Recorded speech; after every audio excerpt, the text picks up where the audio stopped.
I learned to become invisible the way other women learn to embroider or play the pianoforte, with patience and necessity, and the quiet understanding that my survival depended upon it. What I never expected was that the very man I hid from would be the one to finally see me, and that his seeing would undo us both in ways neither of us could have imagined. My name is Eleanor Whitmore, and for 2 years I served as a chambermaid in Ashford Manor, the grandest estate in all of Devonshire. I was 23 years old when this story begins, though I felt decades older, worn thin by secrets and sleepless nights, and the constant weight of fear that pressed against my chest like a stone. I had learned to move through the great house like a ghost, to anticipate needs before they were spoken, to lower my eyes whenever the master of the house entered a room. The Duke of Ashford was not a cruel man, not in the way some noblemen were cruel, but there was something in his presence that made my heart race with a terror I could not name. Perhaps it was the way silence followed him like a shadow. Perhaps it was the grief that hung about his shoulders like a cloak he could never remove. Or perhaps, if I am honest with myself now, it was something else entirely, something I refused to acknowledge in those early days when I still believed I understood the boundaries of my own heart. Sebastian Ashford had been a widower for 5 years when I entered his service. His wife, the beautiful Lady Charlotte, had died in childbed, and the infant son she struggled to bring into the world had followed her into death mere hours later. The servants spoke of it in hushed whispers when they thought no one was listening. They said the Duke had not smiled since that terrible night. They said he had dismissed the midwife and the physician and locked himself in his study for 3 days, and when he finally emerged, something essential had been extinguished behind his eyes. I believed them. I had seen enough of grief in my own life to recognize its particular devastation, the way it hollows a person from the inside until they are nothing but a shell going through the motions of living. But I had no time to dwell on the sorrows of dukes. My own sorrows were quite sufficient to occupy every waking thought and most of my dreams as well.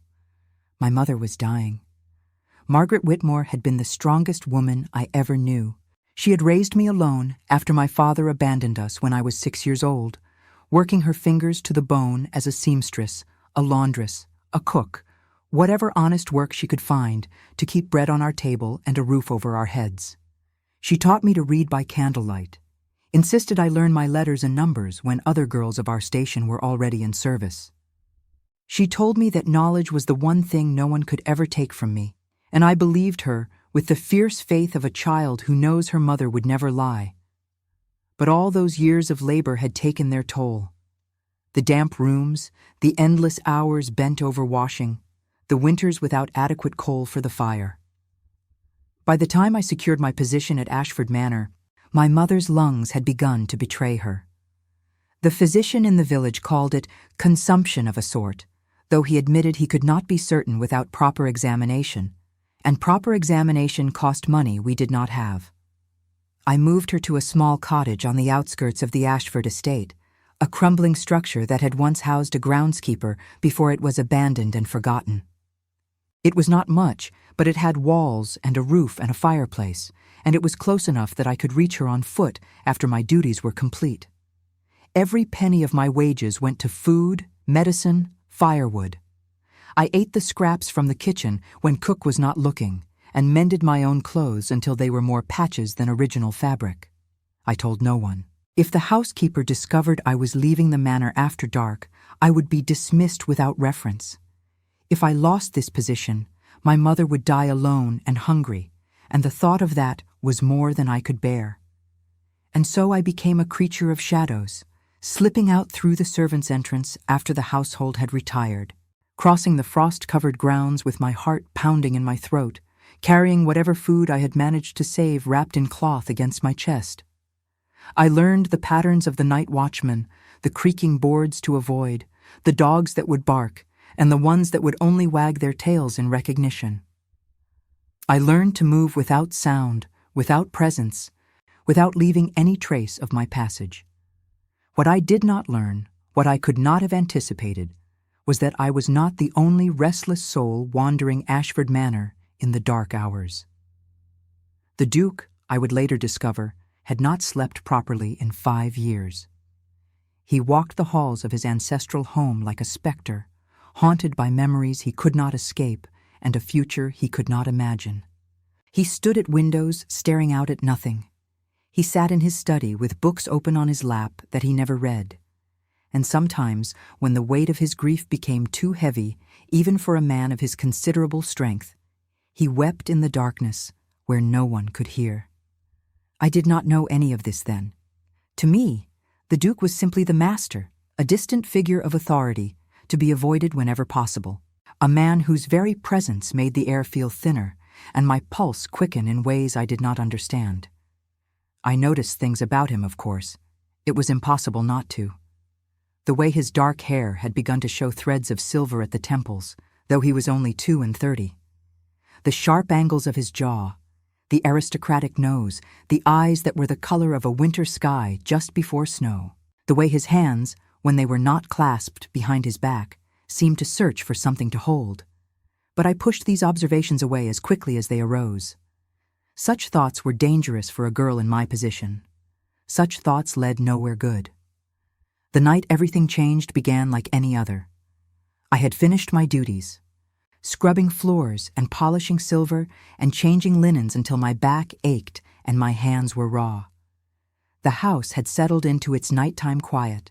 The other servants retired to their quarters, the family presumably asleep in their grand bedchambers on the upper floors. I waited until the clock struck midnight, then gathered my small bundle of food and crept down the back stairs with practiced silence. The night was bitterly cold, the kind of cold that seeps into your bones and makes each breath feel like swallowing ice. I pulled my thin cloak tighter around my shoulders and hurried across the grounds, my boots crunching softly on the frozen grass. The moon was full and bright, casting long shadows across the landscape and illuminating my path with silver light. I should have been more careful. I should have checked behind me, ensured I was alone. But I was tired, so tired, and my mind was fixed on my mother, on whether she had managed to keep the fire burning, on whether the medicine I had left that morning had eased her cough. I did not see him watching from the window. The cottage was dark when I arrived, which sent a spike of fear through my heart. My mother always kept a candle burning, a small beacon to guide me home through the darkness. I pushed open the door, my hands trembling with more than cold, and found her lying in bed, her face pale as paper, her breathing so shallow I had to lean close to detect it. "Mama," I whispered, dropping to my knees beside her. "Mama, I am here. I brought soup, chicken broth with vegetables. Cook made it fresh today. You must eat. You must keep your strength." She opened her eyes, and even in the darkness I could see how much they had dimmed since last I saw her. "My Eleanor," she breathed, and her voice was like dry leaves rustling in an autumn wind. "My sweet girl, you should not be here. You will be caught. You will lose your position." "I will not be caught," I assured her, though the words felt like lies in my mouth. "And even if I were, it would not matter. Nothing matters but you. Now please try to eat." I lit the candle with shaking fingers and set about warming the soup over the dying embers of the fire. The cottage was freezing, the walls doing little to keep out the winter chill. I added the last of the firewood and made a mental note to find more tomorrow, though I did not know where or how. My mother watched me move about the small space with eyes that saw too much, eyes that had always seen straight through to my heart. "You are exhausted," she said. "I can see it in your face. You cannot keep doing this, Eleanor. You will make yourself ill, and then what will become of either of us?" "I will be fine," I said, bringing the soup to her bedside and helping her sit up against the thin pillows. "I am young and strong. A little lost sleep will not harm me." But even as I spoke, I knew she was right. The strain was wearing on me in ways I could no longer hide. My hands trembled constantly. There were dark hollows beneath my eyes that no amount of cold water could erase. I had nearly fainted twice during my duties that week, catching myself against door frames and pretending I had merely stumbled. It could not continue. Something would have to give. I simply prayed that something would not be my mother's life or my position at the manor. I fed her slowly, coaxing each spoonful past her cracked lips, murmuring words of encouragement that felt increasingly hollow. She managed perhaps half the bowl before turning her face away, too weak to continue. I set the soup aside and took her hand in mine, feeling the bones beneath skin that had become papery and thin. "Tell me about the house," she said, her eyes drifting closed. "Tell me about the grand parties and the beautiful gowns. Tell me about the Duke." "There are no parties," I said softly. "The Duke does not entertain. He is in mourning still, though his wife has been gone 5 years. They say he loved her very much." 5 years, my mother repeated. "That is a long time to grieve. I suppose when you lose the person you love most in the world, you do not stop grieving simply because time has passed." My mother was quiet for a moment, and when she spoke again, her voice was barely audible. "Promise me something, Eleanor. Anything. Promise me you will not sacrifice your own happiness for mine.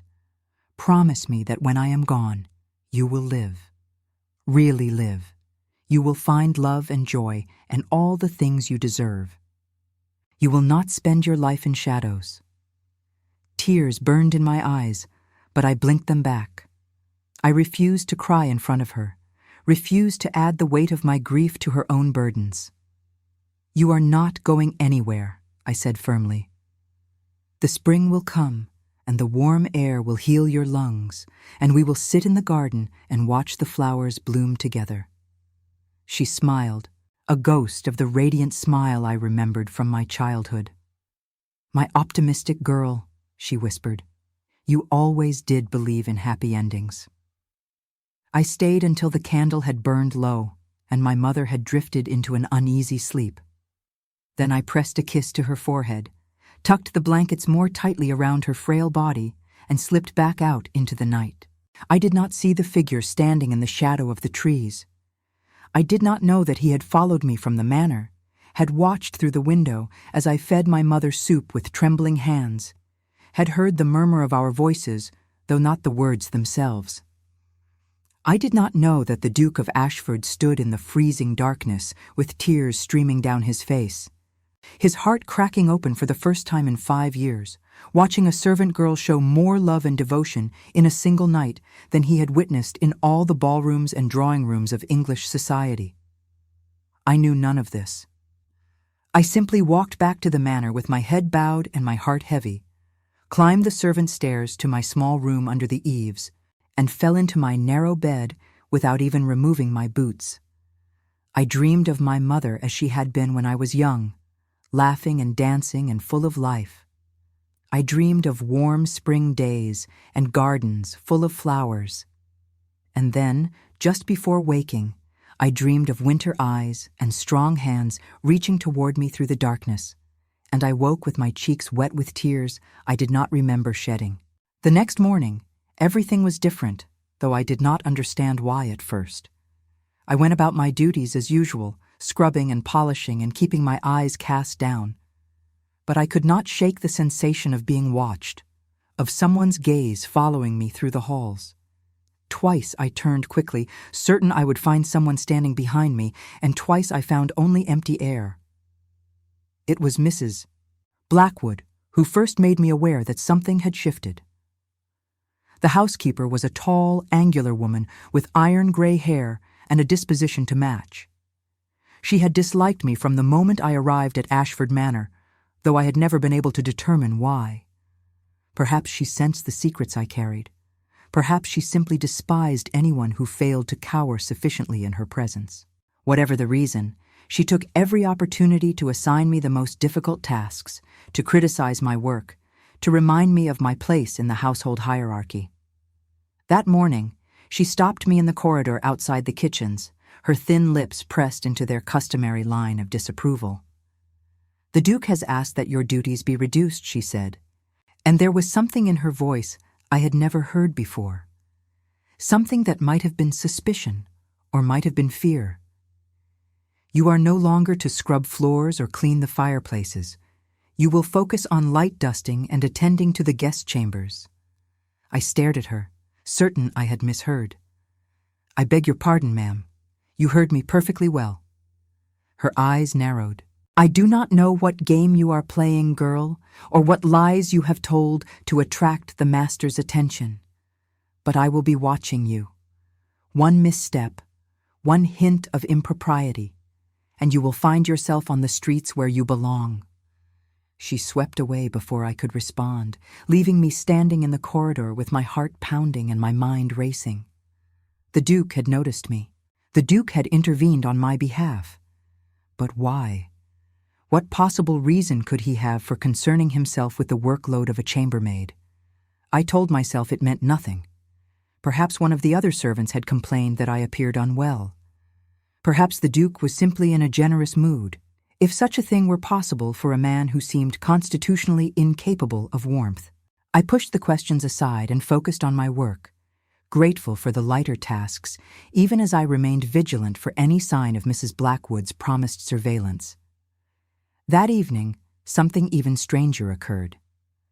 When I went to the kitchens to collect my meager supper, Cook pressed a cloth bundle into my hands, along with my usual portion of bread and cheese. "Extra from dinner tonight," she said, not quite meeting my eyes. "Seems a shame to let it go to waste." I opened the bundle to find a generous portion of roast chicken, still warm, along with potatoes and carrots and a small pot of gravy. It was more food than I had seen in months, more than I could possibly eat myself. My hands trembled as I clutched it to my chest. "Thank you," I whispered, but Cook had already turned away, busying herself with dishes that did not need washing. I did not question my good fortune. I could not afford to question it. That night, I smuggled the food to my mother's cottage and watched her eat more than she had managed in weeks. Color returned to her cheeks. Her breathing seemed easier. She even laughed, a weak and raspy sound that was nonetheless the most beautiful thing I had ever heard. "Eleanor," she said, looking at me with wonder, "where did you get all this?" "The kitchen had extra," I said, which was not entirely a lie. "I think God is finally smiling on us, Mama." "Or perhaps," she said softly, "someone else is." I did not understand her words then. I would understand them all too well soon enough. The days that followed brought more small miracles. Food kept appearing in the kitchens, always with reasonable explanations that somehow never quite rang true. My duties remained light, despite Mrs. Blackwood's obvious displeasure. And then, on the fourth day, a physician arrived at my mother's cottage. I was not there when he came. I learned of it that evening when I arrived to find my mother sitting up in bed with more color in her face than I had seen in months. "A doctor came," she told me, her eyes bright with tears. "He said he had been sent by a benefactor who wished to remain anonymous. He examined me, left medicines and instructions, promised to return next week. Eleanor, he believes I can recover. He believes with proper care and rest and nutrition, my lungs can heal." I fell to my knees beside her bed and wept.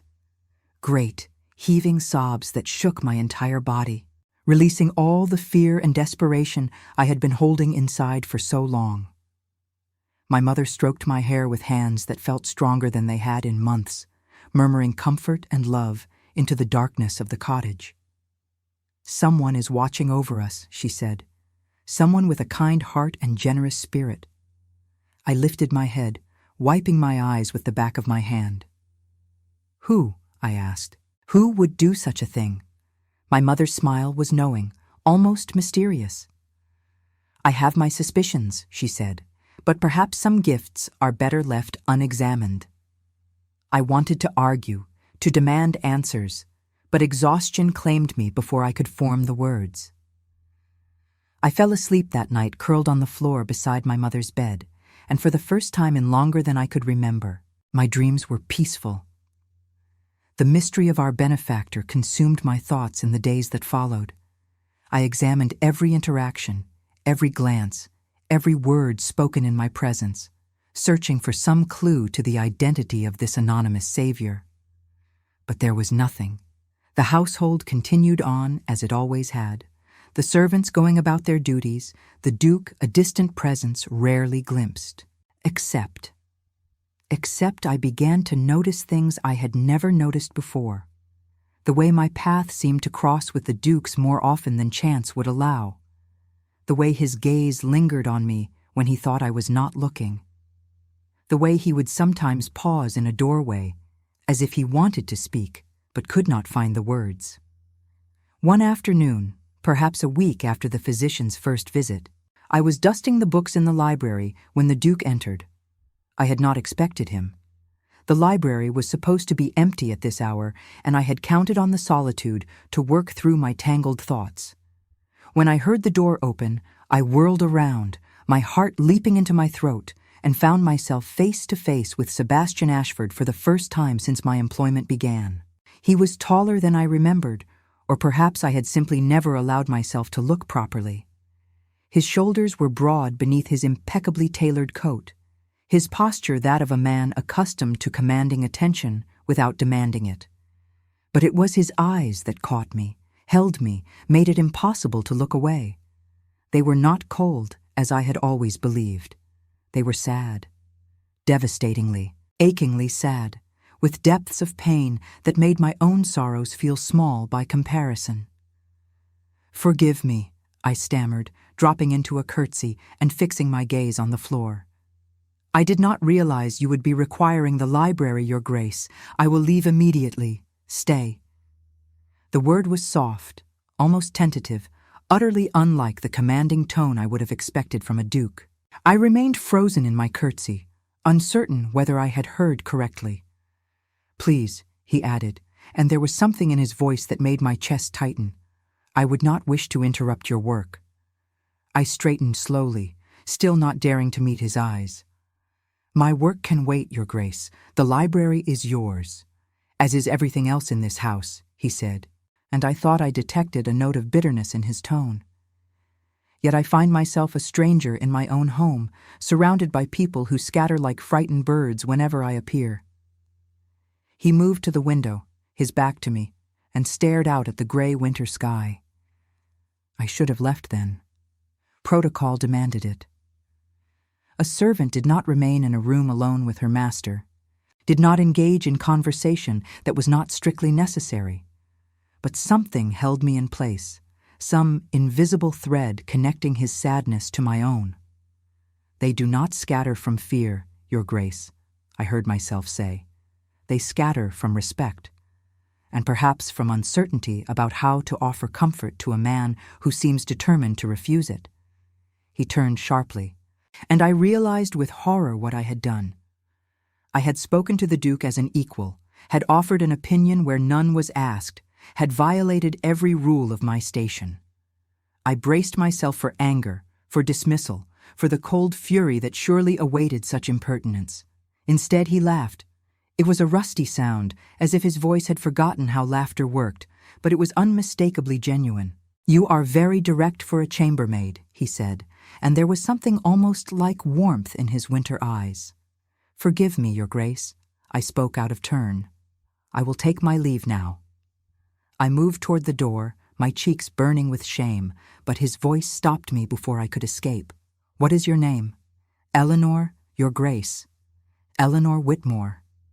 "Eleanor," he repeated, and my name in his mouth sounded like a question and an answer all at once. "How long have you been in my service, Eleanor?" 2 years, Your Grace." 2 years. He shook his head slowly. "And in all that time, I do not believe we have ever spoken. It is not customary for servants to speak with their masters, Your Grace, unless spoken to. And yet you spoke to me just now. Quite eloquently, if I may say." I did not know how to respond to that, so I remained silent, my eyes fixed on a spot somewhere past his left shoulder. "Tell me, Eleanor Whitmore," he said, moving closer. His voice had dropped, become almost intimate, and I felt my heart begin to race in a way that had nothing to do with fear. What do you think of when you dust these books? What thoughts occupy that busy mind of yours? I think of my duties, Your Grace. I think of performing them well. I do not believe that is entirely true. He was closer now, close enough that I could smell the sandalwood of his cologne, see the faint lines at the corners of his eyes, feel the warmth radiating from his body. I took a step backward, my hip connecting with the edge of a reading table. "What do you want from me?" I asked, and my voice came out as barely more than a whisper. He was silent for a long moment, studying my face with an intensity that made me feel utterly exposed.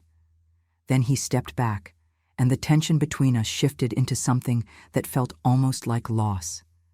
"Nothing," he said quietly. "I want nothing from you that you are not willing to give. Please return to your work, and forgive me for disturbing you." He left the library without looking back, and I stood among the dusty books with my heart pounding and my mind in chaos, trying to understand what had just happened and why I felt as if my entire world had tilted on its axis.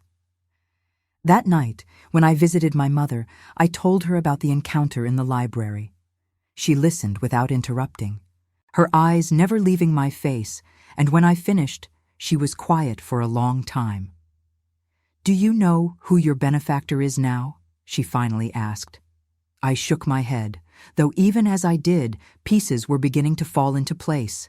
The reduced duties, the extra food, the physician, the way the Duke looked at me as if he were searching for something he had lost. "I think you do know," my mother said gently. "I think you have known for days, but have been afraid to admit it." "It is impossible," I whispered. "A duke does not concern himself with the troubles of a chambermaid. A duke does not send physicians to care for servants' sick mothers." "A man might," my mother replied, "regardless of his title. And what would such a man want in return? Perhaps nothing more than what he has already received. The chance to do something good. The chance to feel something other than grief." I thought of Sebastian Ashford standing at the library window, his voice cracked with loneliness, his eyes full of a sorrow that mirrored my own. I thought of the rusty laugh that seemed to surprise him as much as it surprised me.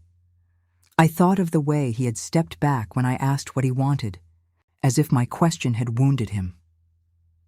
"I cannot love him," I said, though my mother had not asked. "Even if he were the one, even if he has been my secret benefactor this whole time, I cannot allow myself to feel anything for him. The gap between us is too wide. Society would never permit it. I would be ruined and he would be disgraced, and in the end, we would both be destroyed." My mother took my hand in hers, her grip surprisingly strong. "Eleanor," she said, "listen to me carefully. I have spent my entire life being practical, being cautious, doing what was expected and never reaching for anything more. And where has it gotten me? A cold cottage, a failing body, a daughter who works herself to exhaustion to keep me alive. I do not regret the choices I made because they gave me you, and you are the greatest joy of my existence. But I do not want that life for you. I want you to reach. I want you to hope. I want you to believe that you deserve more than shadows and survival." "It is not about what I deserve," I said. "It is about what is possible." She smiled, and for a moment I saw the young woman she had once been, full of dreams and determination. "Everything is impossible," she said, "until it is not." I did not sleep that night. I lay in my narrow bed under the eaves and stared at the ceiling, turning my mother's words over in my mind. She was wrong, of course. Hope was a luxury I could not afford. But even as I repeated this to myself like a prayer, some treacherous part of my heart whispered that maybe, just maybe, she was right. The next few weeks brought changes I could not have anticipated. My duties shifted again, this time to tasks that brought me into closer proximity with the Duke. I was assigned to dust his study, to bring his afternoon tea, to tend the fire in the library where he spent his evenings reading. Mrs. Blackwood watched these developments with barely concealed fury. her suspicions crystallizing into certainty that something improper was occurring. But there was nothing she could point to, no evidence of wrongdoing. The Duke treated me with unfailing politeness. I maintained perfect decorum. If there were undercurrents beneath our careful interactions, they remained invisible to everyone but the two of us. And yet I could not deny that something was building between us. Something as inevitable as the tide. Our conversations grew longer, more personal. He asked about my childhood, my education, my dreams for the future. I found myself telling him things I had never told anyone, secrets I had kept locked away for years. And in return, he shared his own pain, his own guilt, the weight of grief he carried like chains around his heart. I learned about Charlotte, his late wife. He had loved her, yes, but theirs had been an arranged marriage, affection born of duty rather than passion. She had been kind, proper, everything a duchess should be. But there had been a distance between them he could never bridge, a fundamental loneliness that neither could quite overcome. When she died, he had mourned not just the loss of his wife, but the loss of the life they might have built, the children they might have raised, the love they might have found, if only they had been given more time. She deserved better, he told me one evening as we sat in the library, the fire crackling between us. She deserved someone who loved her completely, without reservation. I tried. God knows I tried, but I never quite managed it. You were young, I said softly. Marriages of arrangement are rarely love matches. That does not make you a villain. Does it not? He asked, and his eyes were haunted. She died trying to give me an heir, Eleanor. She died in pain and fear, and I could do nothing to save her. I could not even give her the comfort of knowing her child would survive. What kind of man fails so utterly in his most basic duty? A human man, I replied. A man who carries more guilt than he deserves. He looked at me then, with something in his gaze that made my breath catch. You speak to me as no one else does, he said. You do not flatter or fawn or tell me what you think I wish to hear. You speak truth, even when it is uncomfortable. Why? Because I believe you have had enough lies to last a lifetime, Your Grace, and because I believe that somewhere beneath the grief and the guilt there is a man worth knowing, a man who sends physicians to sick women he has never met, who lightens the burdens of overworked servants, who stands in frozen gardens at midnight weeping for a chambermaid's devotion to her mother. His face went still. You know, I suspected. You have just confirmed it. He rose from his chair and moved to the window, his back rigid with tension. I should not have followed you that night, he said. It was an invasion of your privacy, a violation of the trust between master and servant. I have no excuse except that I was curious and lonely, and you are the first person in this house who has seemed fully alive to me in 5 years. I joined him at the window, standing close enough to feel the warmth of his body, but not quite touching. Why did you weep? I asked. He was silent for a long moment.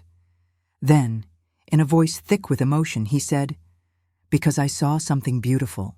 Because I saw a young woman giving everything she had for someone she loved, asking nothing in return, expecting nothing. Because I saw real devotion, real sacrifice, and I realized I had never witnessed anything like it before. Not in all the grand houses I have visited, not in all the society balls I have attended, not in all the marriages I have observed. I saw you, Eleanor, and something in me broke open. Tears were streaming down my face, though I could not have said when they started. I did not know you were watching, I whispered. I know. That is precisely the point. You were not performing. You were simply being who you are. And who you are is extraordinary. I am a chambermaid, I said. I am nobody. He turned to face me, and in his eyes I saw something that terrified me more than anything I had ever encountered.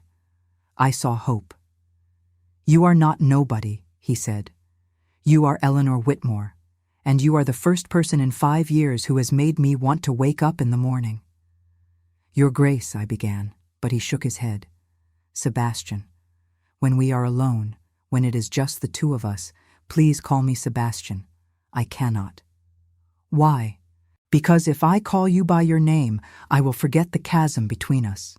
I will forget that you are a duke and I am a servant. I will forget that this, whatever this is, can only end in disaster. Or perhaps, he said softly, it could end in something else entirely. He did not touch me. He did not need to. The air between us was charged with possibility, with danger, with a longing so intense I could feel it in my bones.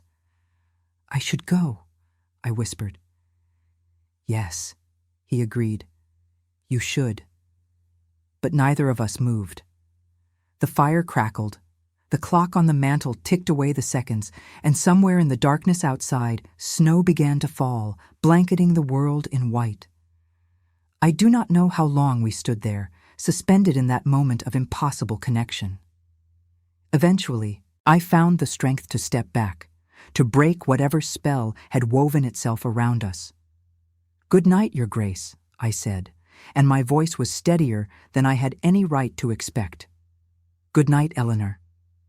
I walked to the door on legs that trembled, and just as I reached for the handle, his voice came again. Your mother, is she improving? I turned to find him watching me with an expression I could not read. She is, I said. Thanks to you. Thanks to you, he corrected. You are the one who cares for her, who loves her. I merely provided resources.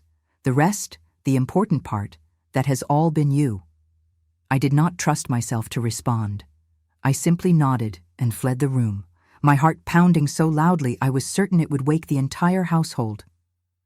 That night, I lay in bed and allowed myself to feel everything I had been suppressing. The attraction, the longing, the impossible hope that maybe, somehow, there was a path forward that did not lead to destruction. I thought of my mother's words about reaching, about believing I deserved more than shadows and survival. I thought of Sebastian standing at the window with snow falling behind him, his eyes full of something that looked terrifyingly like love. And for the first time in my life, I allowed myself to want. The weeks that followed were a kind of exquisite torture. Sebastian and I continued our conversations in the library, our connection deepening with each passing day.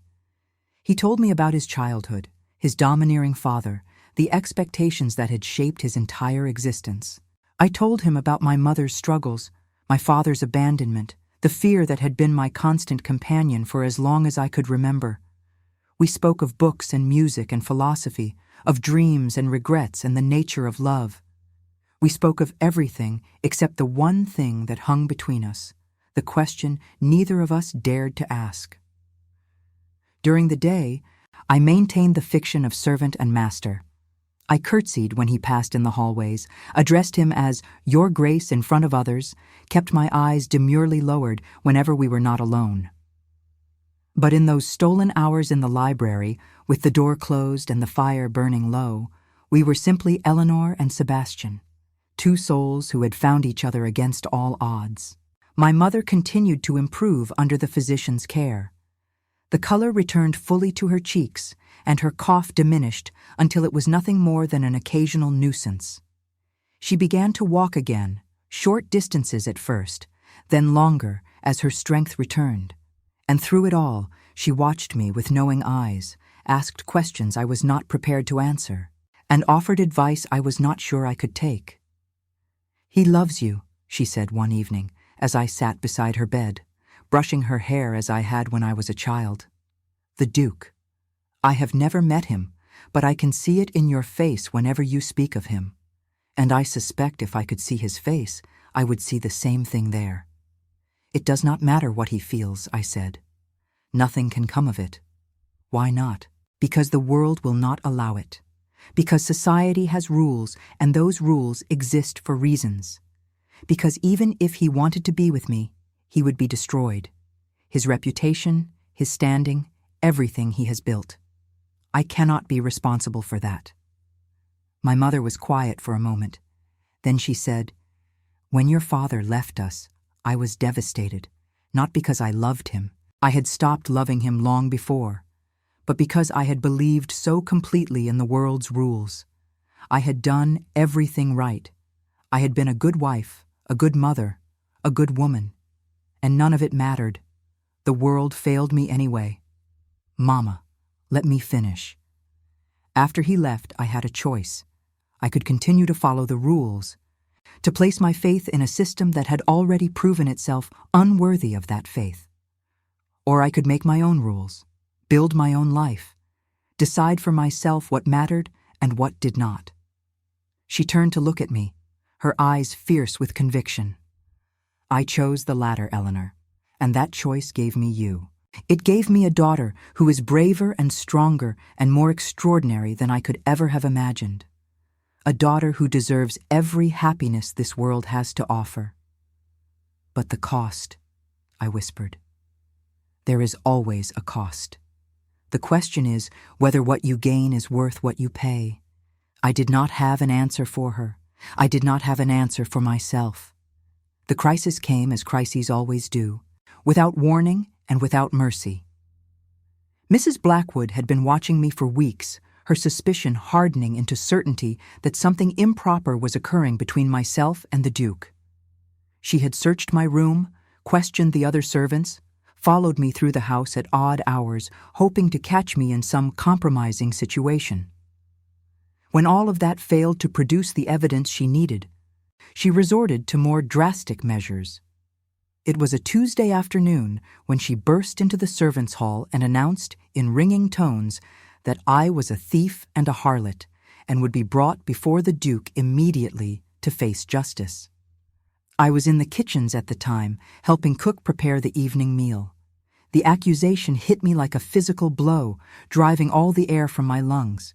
I had stolen nothing. I had done nothing improper. But Mrs. Blackwood's face was triumphant. Her thin lips curved in a smile of pure malice, and I knew with sickening certainty that she had found something, manufactured something, arranged some piece of damning evidence that would destroy me.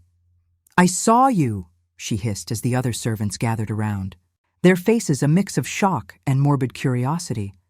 "I saw you leaving the manor after dark.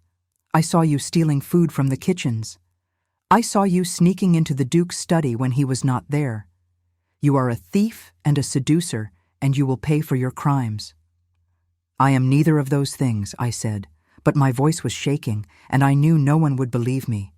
"We shall let the Duke decide, Mrs. Blackwood said. "Bring her to the great hall. I have already sent for his grace." I was marched through the corridors like a criminal, 2 footmen flanking me as if I might try to flee. My mind raced through possibilities, explanations, defenses. Yes, I had left the manor after dark. Yes, I had taken food from the kitchens.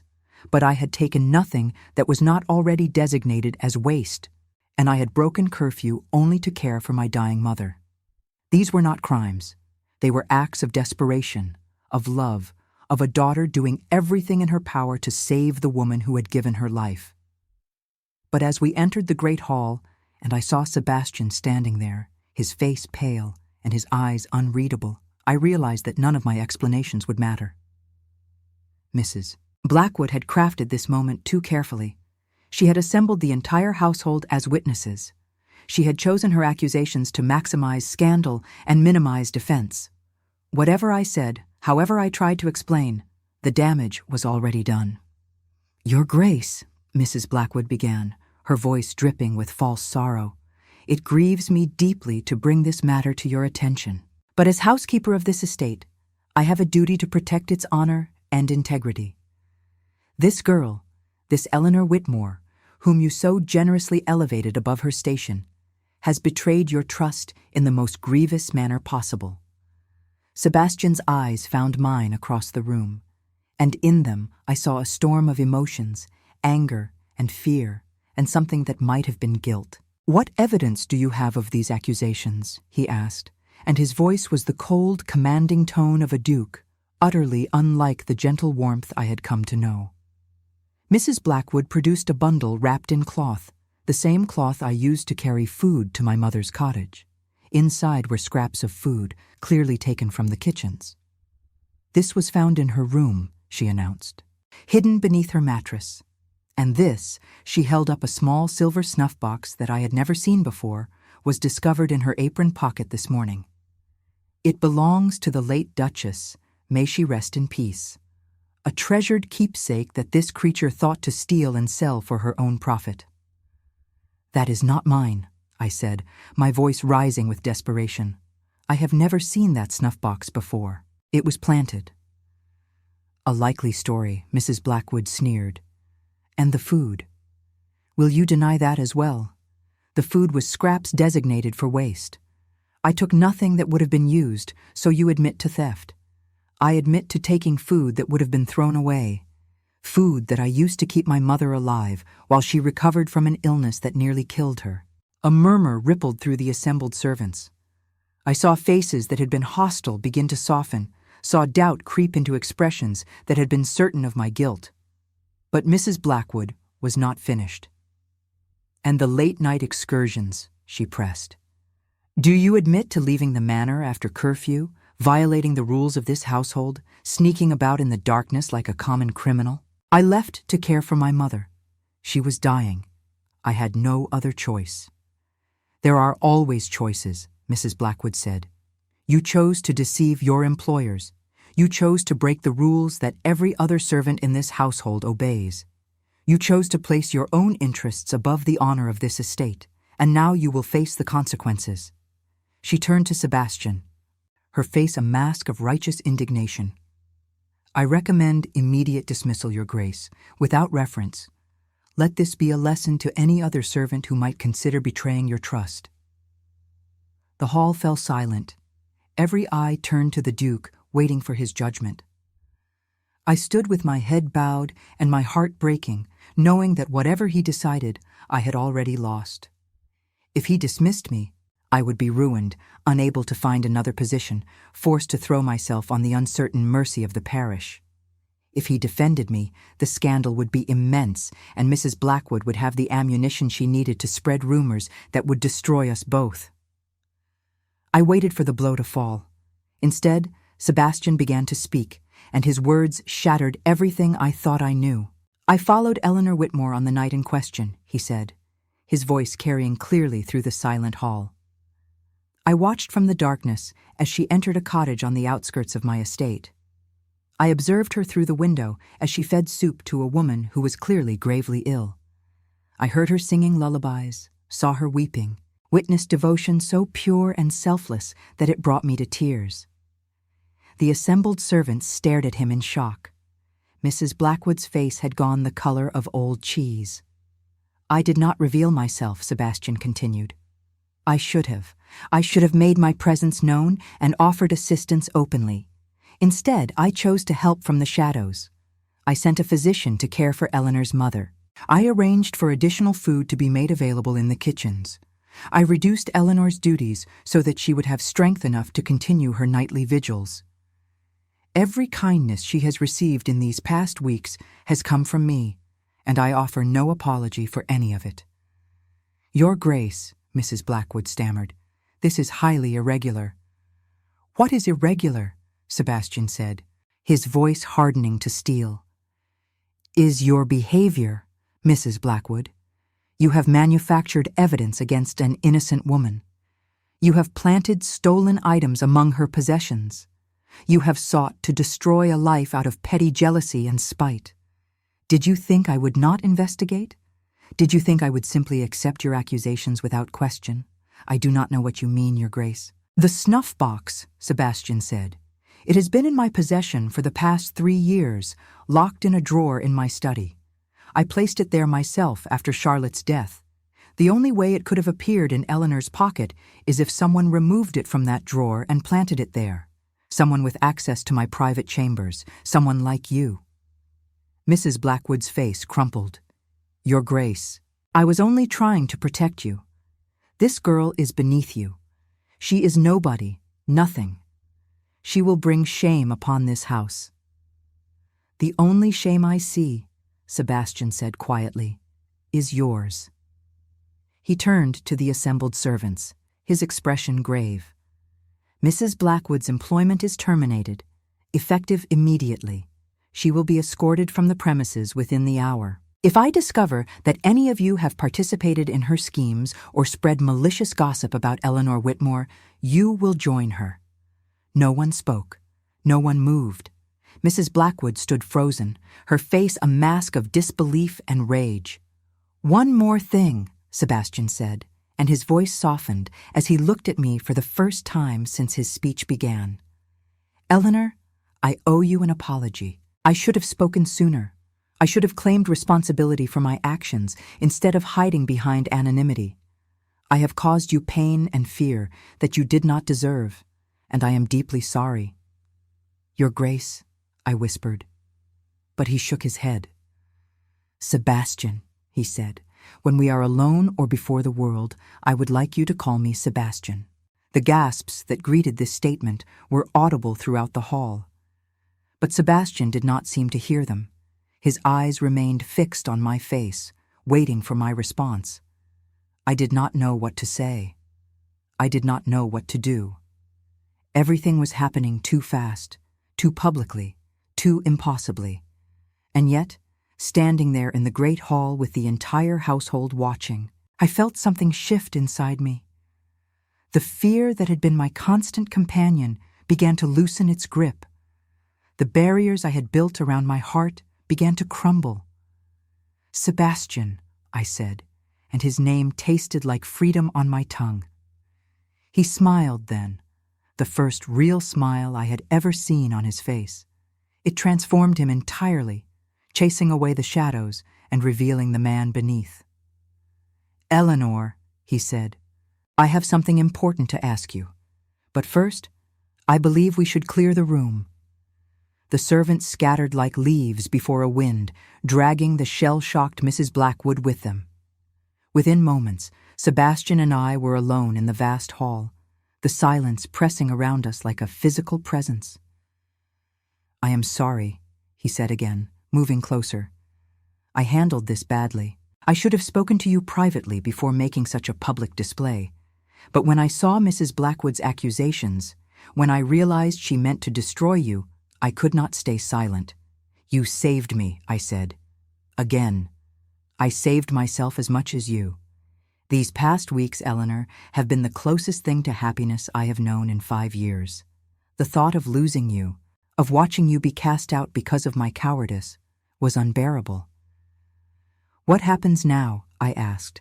"That depends on you." He took my hands in his, and his touch was warm and strong and impossibly gentle. "I know the world will not make this easy. I know there will be scandal and gossip and condemnation. But I find that I care very little for the world's opinion anymore. The only opinion that matters to me is yours. Sebastian, I cannot be your mistress. I will not. I am not asking you to be my mistress," he said. "I am asking you to be my wife." The word hung in the air between us, impossible and intoxicating. "That cannot be," I whispered. "Dukes do not marry chambermaid." "This duke does," he said. "This duke will marry whoever he pleases, and what pleases him is you. Your courage, your devotion, your honesty, your heart. I want all of it, Eleanor, for the rest of my life. Your family will disown you. I have no family left. My parents are dead. My wife is dead. My child never drew breath. You and your mother are more family to me than anyone I share blood with. Society will shun you. Then we will build our own society, one based on love rather than lineage." I was crying again, tears streaming down my face in an endless river. "You hardly know me," I said. "I know enough. I know that you would walk through fire for the people you love. I know that you face each day with courage, even when you are terrified. I know that you have been alone for far too long, carrying burdens no one should have to carry by themselves. And I know that I want to spend the rest of my life ensuring you never have to be alone again." He released one of my hands and reached into his pocket, withdrawing a ring that sparkled in the afternoon light. It was a simple band, gold with a single sapphire that seemed to glow with inner fire. "This was my grandmother's," he said. "She was a formidable woman who scandalized society by marrying a man beneath her station. They loved each other until the day they died. I would be honored if you would wear it." I stared at the ring, then at his face, then at the ring again. "This is madness," I said. "The best things usually are. Your household will revolt. Then I will hire a new household. The ton will never accept me. The ton can go to the devil." A laugh escaped me, surprising us both. It bubbled up from somewhere deep inside, carrying with it all the fear and tension and impossible hope that had been building for weeks. Sebastian laughed too, and the sound filled the great hall, echoing off the ancient walls and transforming the cold, formal space into something almost warm. "Is that a yes?" he asked. I looked at him, this complicated, grieving, generous man who had seen me at my most desperate and loved me anyway. I thought of my mother's words about reaching, about believing I deserved more than shadows. I thought of all the rules I had followed my entire life, all the barriers I had accepted as immutable, all the dreams I had dismissed as impossible. And then I thought of spending the rest of my life by his side, waking up to his face each morning, building something new and beautiful from the wreckage of our separate sorrows. "Yes," I said. "Yes, it is." He slid the ring onto my finger, and it fit as if it had been made for me. Then he pulled me into his arms and held me close, his heart beating against mine, his breath warm on my hair. "I should warn you," he murmured. "I am not an easy man to love. I am stubborn and brooding and prone to long silences. I have been accused of being cold, though I suspect that was simply grief masquerading as indifference. There will be days when I am difficult to reach, days when the weight of the past threatens to pull me under." "I am not easy either," I replied. "I am proud and independent and unaccustomed to accepting help. I have spent so long taking care of others that I have forgotten how to let anyone take care of me. And I come with a mother who, I should warn you, is even more stubborn than I am." He laughed again, that wonderful rusty sound that seemed to get smoother every time I heard it. "I look forward to meeting her properly," he said. "I suspect we will get along famously." "She already approves of you," I said. "She told me weeks ago that you loved me. Your mother is a wise woman. She is. She is also going to be insufferably smug about being right. A small price to pay." We stood there for a long time, holding each other in the fading afternoon light. Outside, I could hear the sounds of the household returning to normal, the bustle and chatter of servants going about their duties. Inside, everything had changed. "When do we tell them?" I asked. "Tomorrow," Sebastian said. "Tonight, I want you to myself. Tonight, we celebrate. Tomorrow we begin the work of building our new life. And the scandal." He shrugged, a gesture so casual and un-Duke-like that I had to smile. "Let them talk. Let them whisper and gossip and clutch their pearls in horror. In 6 months, there will be a new scandal to occupy their attention. In a year, we will be old news.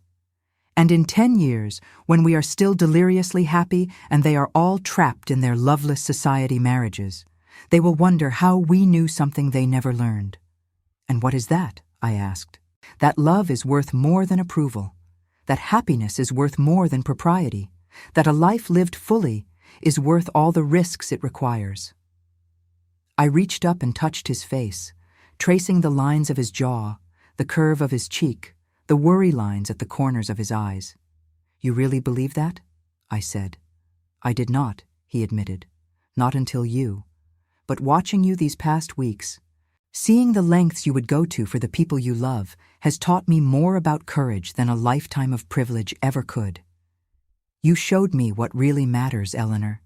You showed me that love is not a weakness to be guarded against, but a strength to be embraced."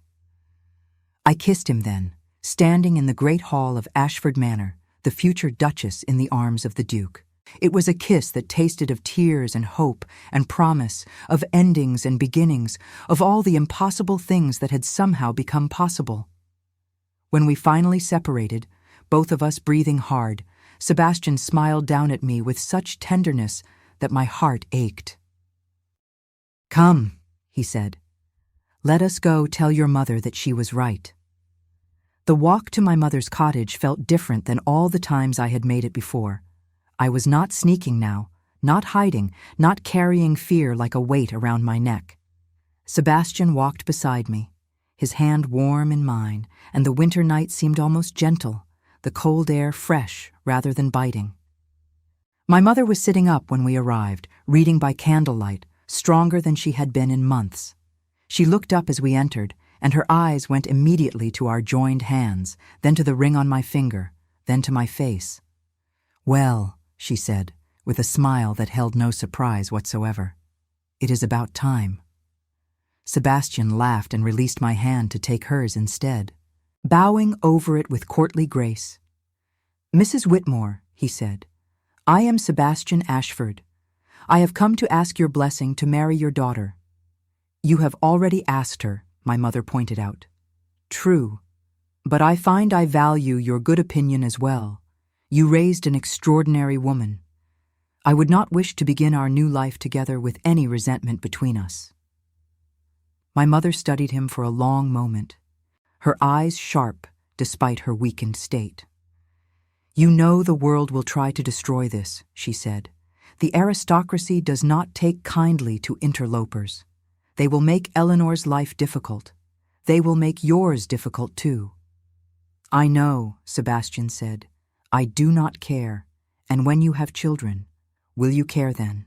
When society turns its back on your sons and daughters because their mother was a chambermaid, then society will be the poorer for it.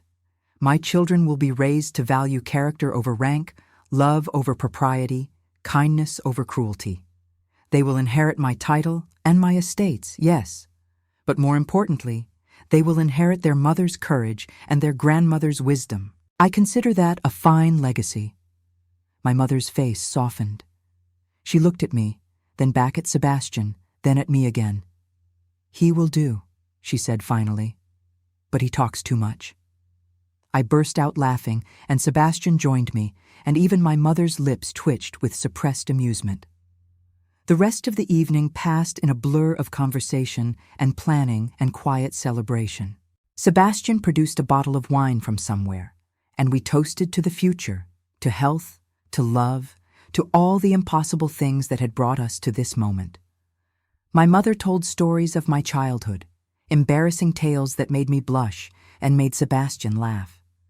Sebastian told stories of his own youth, revealing a mischievous streak I had not suspected. And I sat between them, the two people I loved most in the world, feeling for the first time in my life that I had found my place. When the hour grew late and my mother's eyes began to droop with fatigue, Sebastian rose and offered me his hand. "We should let her rest," he said, "and we should return to the manor before anyone begins to wonder where we have gone." "They already know," I pointed out. "After your speech in the great hall, there is not a soul in that house who does not know exactly what is happening. True, but we should maintain at least a pretense of propriety until the announcement is made. It will make the transition easier for the staff." "Always thinking of others," my mother murmured, her eyes already half closed. I knew I liked him. I kissed her forehead and promised to return in the morning. Then Sebastian and I walked back through the darkness, hand in hand, toward the glowing windows of Ashford Manor and the new life that awaited us there.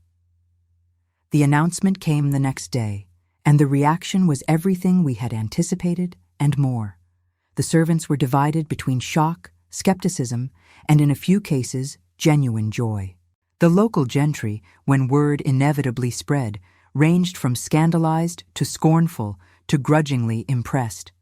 Letters arrived from London, from Sebastian's distant relatives and social acquaintances, varying in tone from icily polite to openly hostile. A few congratulated him. More warned him of the consequences of his choice. One or two threatened to cut ties entirely. Sebastian read them all, responded to none, and threw the worst of them into the fire with evident satisfaction.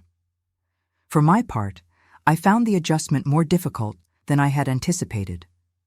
I was no longer a servant, but I did not yet feel like a lady.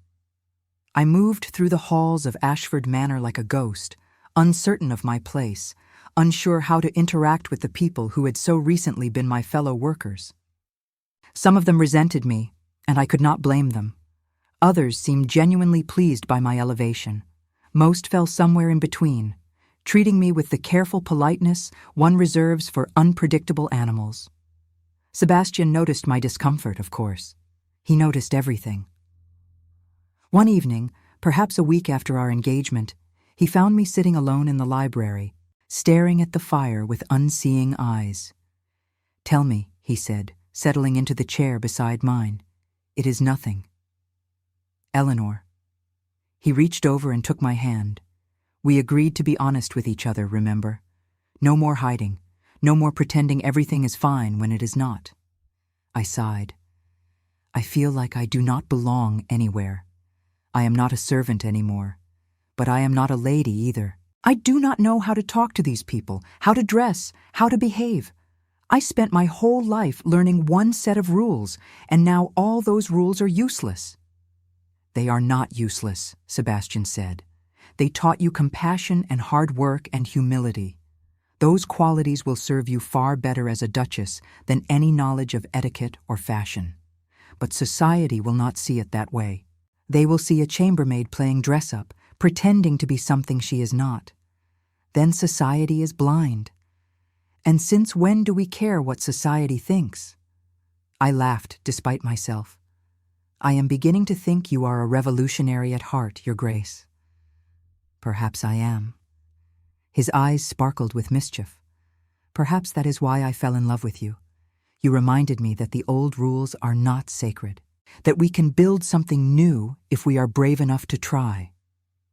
I looked down at our joined hands, his strong and aristocratic, mine still bearing the calluses of a lifetime of work. "We are very different," I said. "Yes, and that is precisely why we complement each other so well." He lifted my hand to his lips and kissed it, a gesture so tender that tears sprang to my eyes. "I have an idea," he said, "about the household, about helping you find your place. I am listening. I would like you to take over the management of the staff. Not as housekeeper, that would be insulting to your position. But as mistress of the house, you know these people. You understand their work, their struggles, their needs. Who better to lead them than someone who has walked in their shoes? They will resent me. Some will, at first. But you have a gift for seeing people, Eleanor, for understanding them. Use that gift.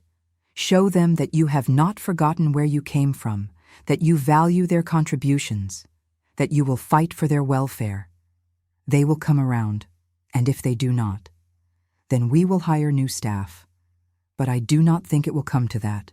I think you underestimate your own capacity to inspire loyalty." I considered his words. It was a risk, certainly. But when had I ever been afraid of risk? "Very well," I said.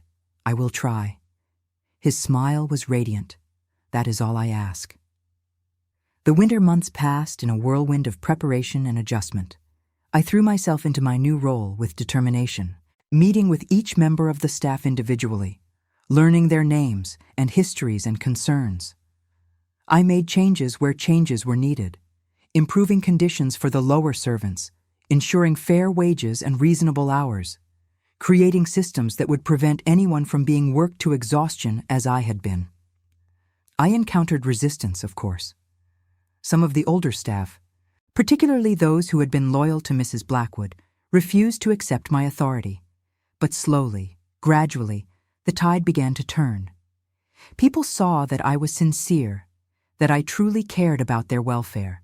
They began to trust me, and as their trust grew, so did my confidence.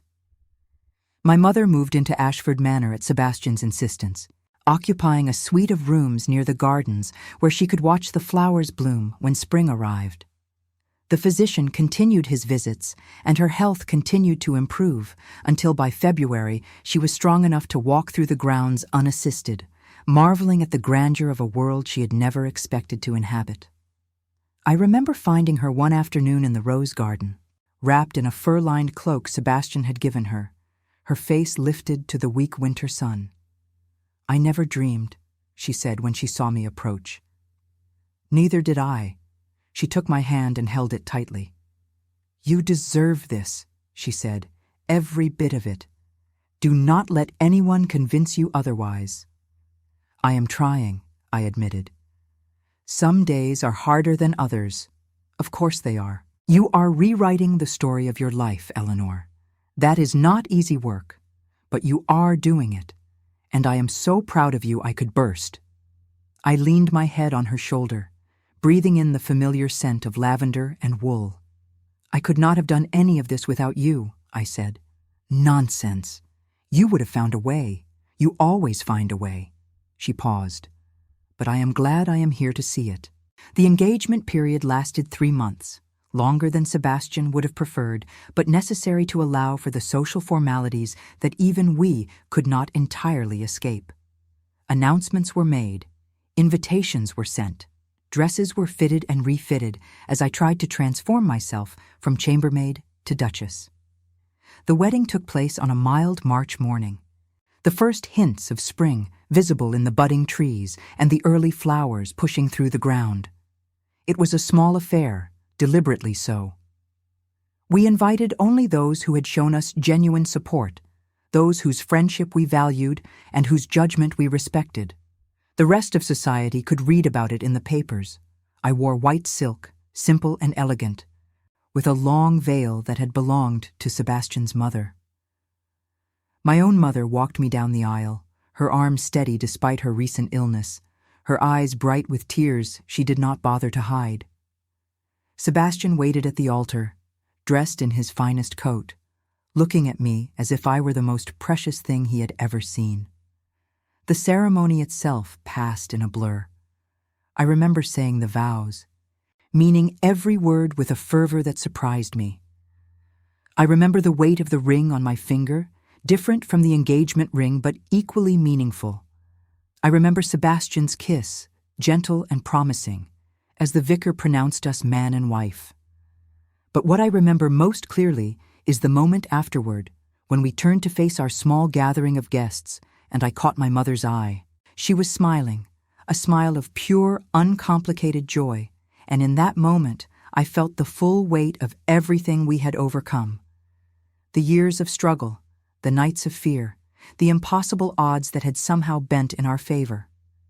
We had made it. Against all expectations, against all reason, we had made it. The months that followed our wedding were the happiest of my life. Sebastian and I settled into a rhythm, learning the landscape of each other's hearts, building a partnership that was stronger for all the obstacles we had faced. We argued, of course. No two people can share a life without disagreement. But our arguments were the productive kind, the kind that led to understanding rather than resentment. I took to my duties as Duchess with more ease than I had expected. The staff, once skeptical, became genuinely loyal as they saw the changes I implemented. The local tenants, too, responded to my efforts to improve their living conditions.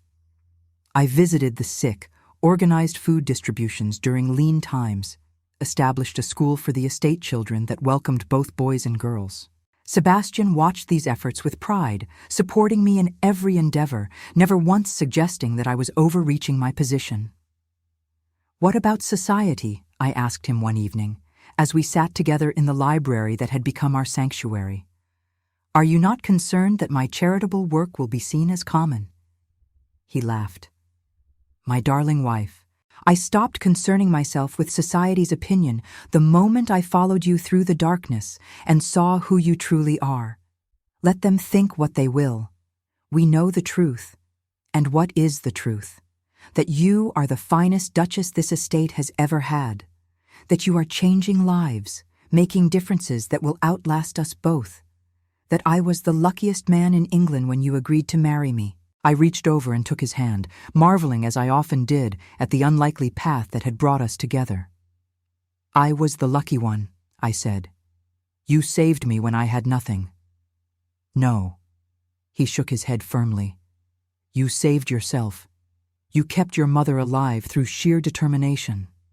You maintained your dignity and integrity in circumstances that would have broken most people. All I did was see you. All I did was recognize the treasure that was hidden in plain sight. Still, I said, without you, we would have lost everything. And without you, I would have continued to exist as a hollow man, going through the motions of life without ever truly living. Sebastian's eyes were serious now, intense. You woke me up, Eleanor. You reminded me that there was joy to be found in this world, that grief does not have to be permanent, that it is possible to love again after loss. That is not a small thing. I moved closer to him, resting my head on his shoulder. We saved each other, I said. Yes. He kissed the top of my head. I suppose we did. Summer came, then autumn, then another winter, milder than the one before. My mother's health stabilized, and she became a fixture of the household, beloved by servants and family alike. She spent her days in the garden during fair weather, and by the fire during foul, always ready with advice or encouragement or gentle criticism as the situation required. You have done well, she told me one afternoon as we sat together in her sitting room. I watched you, you know, during those first difficult months. I watched you struggle and doubt and fear, and I watched you overcome it all. You have become the woman I always knew you could be. I learned from the best, I replied. She smiled, a smile that held the weight of all our shared history. You learned from yourself, she said. I merely pointed you in the right direction. The seasons turned again, and with them came changes I had not anticipated. In the spring of our second year of marriage, I began to feel strange. Not ill exactly, but different. Tired in ways that sleep could not cure. Emotional in ways that caught me off guard.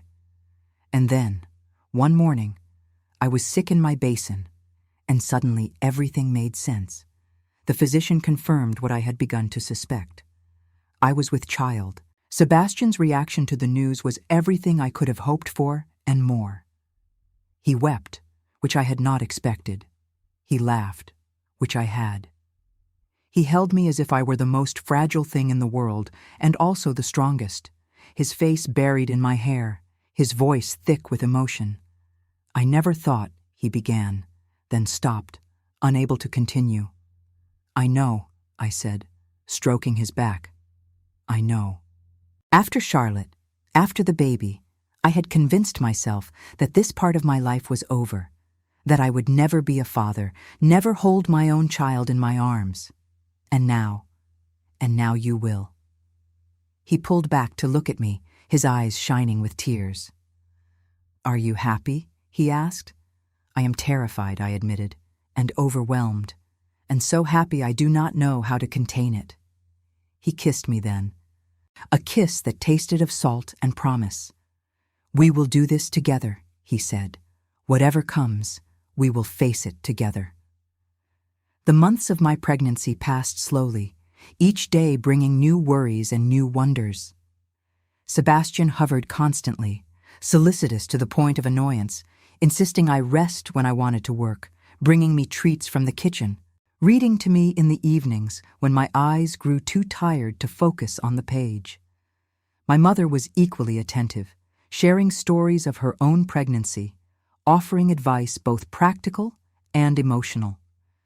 I thought often of the woman I had been 3 years earlier, the frightened girl who had crept through the darkness, carrying scraps of food to keep her mother alive, who had hidden her struggles, her fears, her hopes from everyone around her, who had believed herself unworthy of love, of happiness, of anything more than survival.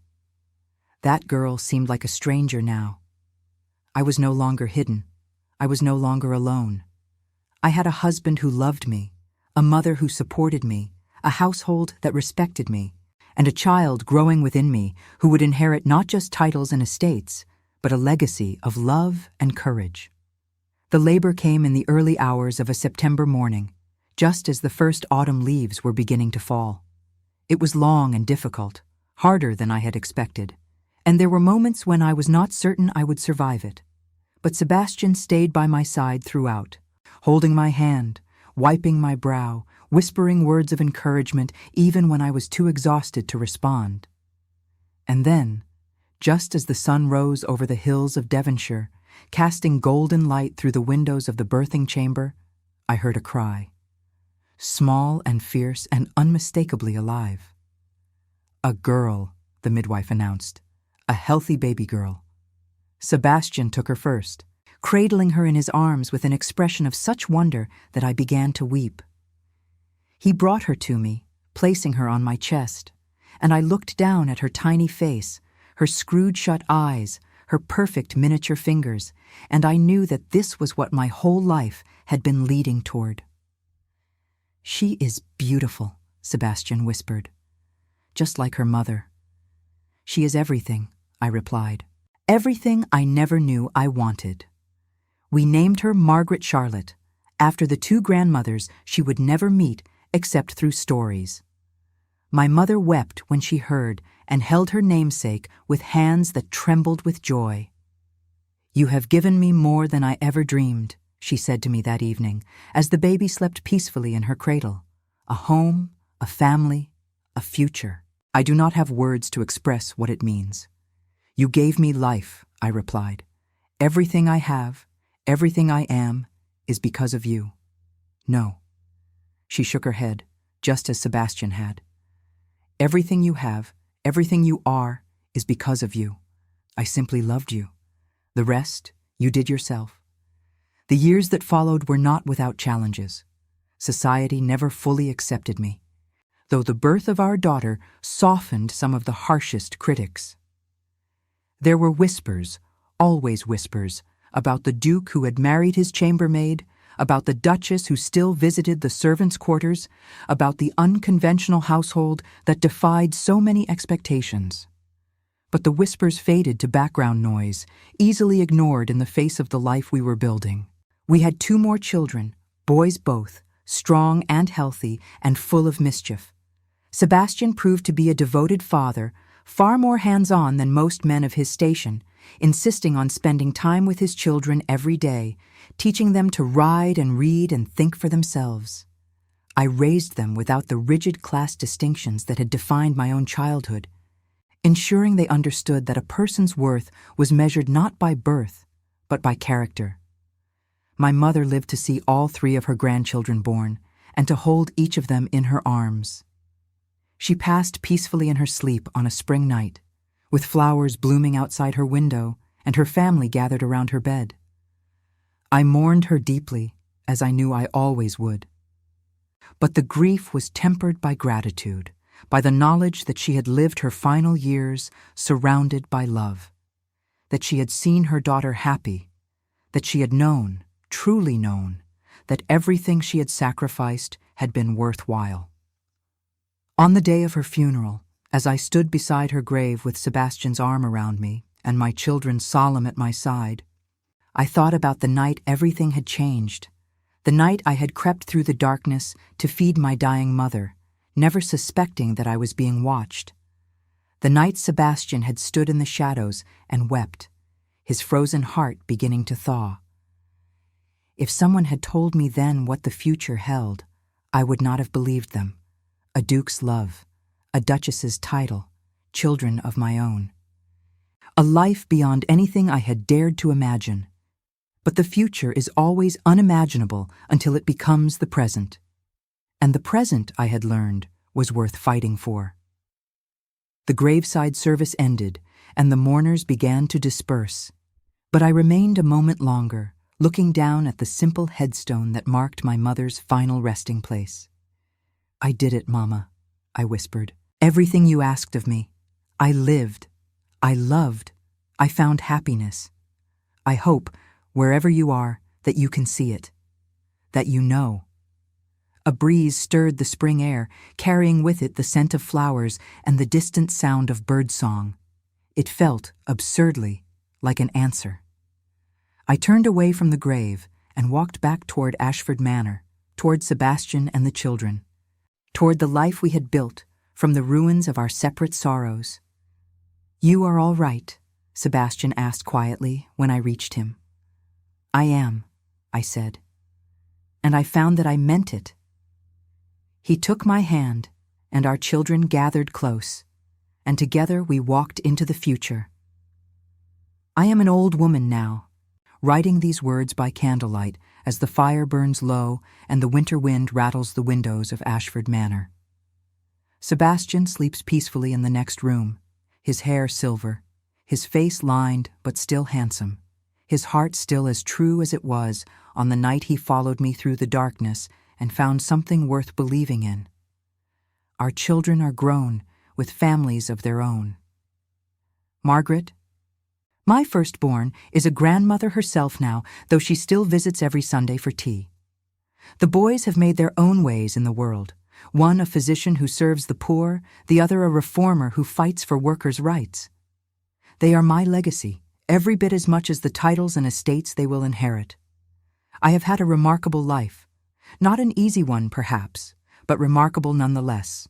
I have known poverty and wealth, despair and joy, loss and love. I have been a chambermaid and a duchess, a daughter and a mother and a grandmother. I have fed my dying mother by candlelight and danced in ballrooms filled with aristocrats who would have shunned me if they had known my origins. And through it all, I have been loved, truly, deeply, completely loved by a man who saw me when I was invisible, who believed in me when I could not believe in myself, who risked everything to build a life with me. That is no small thing. There were moments in those early days when I wondered if I had made a mistake, if the gap between Sebastian's world and mine was too wide to bridge, if I would spend my life as an outsider, tolerated but never accepted, forever marked by my common birth. But I learned over time that acceptance from others matters far less than acceptance from oneself. I learned that the only approval worth seeking is the approval of those you love and who love you in return. I learned that happiness is not a destination, but a choice, one you must make again and again every day, in the face of all the obstacles the world throws in your path. And I learned that love, real love, is not a fairy tale. It is hard work and compromise and occasional heartbreak. It is choosing someone again and again, even when they frustrate you, even when they disappoint you, even when it would be easier to walk away. It is building something together, brick by brick, day by day, until what you have created is stronger than either of you could have been alone. I do not know how many more winters I have left. The cold settles in my bones more deeply with each passing year, and there are mornings when rising from my bed feels like more effort than it is worth. But then Sebastian wakes beside me and reaches for my hand, and smiles that crooked smile that first captured my heart half a century ago. And I remember that every day is a gift. Every moment is precious. Every sunrise is a chance to choose love, choose hope, choose joy. I began this story by saying that I learned to become invisible, that I moved through the world like a ghost, unnoticed and unregarded, hiding my struggles and my sorrows from everyone around me. But I am not invisible anymore. I am Eleanor Ashford, Duchess of Ashford, wife and mother and grandmother. I am the girl who fed her dying mother in a cold cottage, and the woman who danced in the great hall of a duke's mansion. I am every choice I ever made, every risk I ever took, every moment I chose to reach for more than I was offered. And if there is one thing I want those who read this story to understand, it is this. You are not invisible either. No matter how small you feel, no matter how insignificant, no matter how convinced you are that no one sees you or cares about you or believes in you, someone does. Someone will. You just have to be brave enough to let them. The candle is guttering now, and my hand grows tired from writing. But before I set down my pen, I want to add one final thought.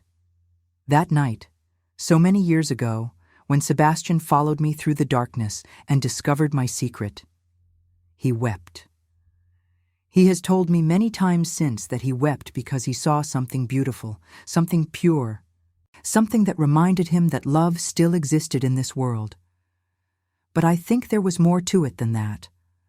I think he wept because he recognized himself in me. Two lonely souls, carrying burdens too heavy to bear alone, hiding their true selves from a world that would not understand. He saw me, yes, but I saw him too. And that, I believe, is what love truly is. Not just being seen, but seeing in return. Not just being known, but knowing. Not just being chosen, but choosing. We chose each other, Sebastian and I, against all odds, against all reason, against the judgment of a world that insisted we could not be. And in choosing each other, we found something that neither of us had ever expected to find. We found home. The fire has burned to embers now, and the night has grown quiet outside my window. Sebastian is calling for me, his voice gentle with age but still carrying the warmth that drew me to him all those years ago. I am coming, I call back. Just one more moment. I set down my pen and look at the pages spread before me. A lifetime condensed into words. A story of shadows and light, of fear and courage, of loss and love reclaimed. It is finished now. My story, told at last.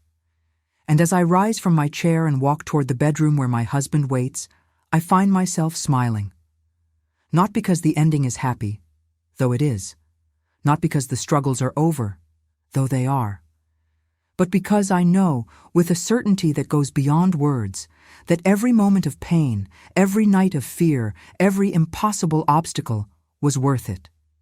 It was all worth it, for this, for him, for us, for love.